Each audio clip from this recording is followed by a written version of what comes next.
ஐபிசியில 117, அதாவது 10ல மேற்பட்ட நபர்களை பொதுமக்கள் யாராவது ஒரு மக்கள் என்ன பண்றது, நீங்க இந்த இது தப்பு செய்யுங்க, இல்ல இந்த தப்பு செய்யணும் இல்ல, அவங்கள அறியாமலே அவங்க தப்பு செய்ய தூண்டி அவங்க தப்பு செய்ய வச்சிருது. அந்த மாதிரி தப்பு செய்யக்கூடிய சமயத்துல 10ல மேற்பட்டவங்க பொதுமக்கள் இருக்கட்டும் இல்ல யாரா இருக்கட்டும், அவங்க ஒரு குற்றத்தில் ஈடுபடக்கூடிய சமயத்தில் அந்த குற்றம் செய்ய தூண்டுறாங்க தெரியுங்களா, அந்த ஒரு காரணத்துக்காக 3 ஆண்டுகள் அவருக்கு சிறை தண்டனை, மேலும் அவங்களுக்கு அபராதம் இல்ல ரெண்டுமே கொடுக்கப்பட்டிருந்துச்சு ஐபிசி 117. அதே இது இப்ப பிஎன்எஸ்ல பாத்தீங்கன்னா பிஎன்எஸ்ல 57ல கொண்டு வந்திருக்காங்க.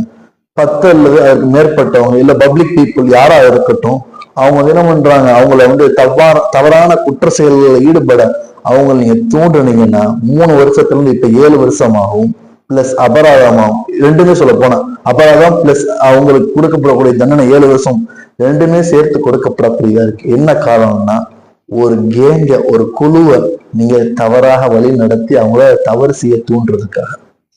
அதே சமயத்துல அந்த தவறுகள் மிகப்பெரிய ஒரு தவறாக அதனுடையனால கொலை இல்லை இது மேற்பட்ட சம்பந்தங்கள் ஏற்பட்டுச்சுன்னா அதற்கு உங்களுக்கு இந்த மாதிரி தண்டனையோடு சேர்த்து அங்கிற்கான தண்டனையை சேர்த்து கொடுக்கப்படக்கூடியதா இருக்கும்.